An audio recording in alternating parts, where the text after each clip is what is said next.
মাথার উপর দিয়ে ছুটছে গাড়ি, নিচেও ব্যস্ত সড়ক, আর মাঝখানে কংক্রিটের সরু ফাঁকাতেই গড়ে উঠেছে মানুষের ঘরবাড়ি। সবকিছু সাজিয়ে পুরো দস্তুর সংসার পেতেছে সেখানে একটি পরিবার। ফ্লাইওভারের এমন অদ্ভুত জায়গায় পরিবারটি বসবাসের ভিডিও সামাজিক মাধ্যমে ছড়িয়ে পড়েছে।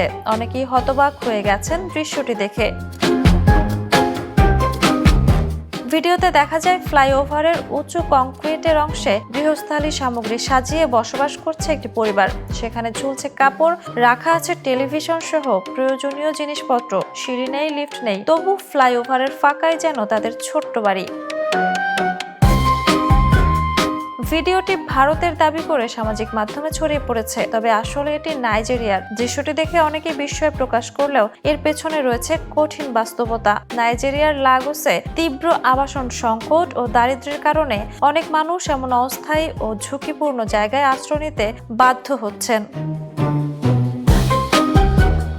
যেখানে সাধারণ মানুষ রাস্তা দেখেন পথ চলার, সেখানে এই পরিবার খুঁজে নিয়েছে মাথা গোঁজার ঠাঁই। ফ্লাইওভারের ফাঁকাতেই গড়ে উঠেছে তাদের সংসার। দৃশ্যটি সত্যি একদিকে যেমন অদ্ভুত, তেমনি অন্যদিকে হৃদয় বিদারকও বটে। Jhuma Mridha, the news. দেশে দেশে সবার সাথে দ্য নিউজ।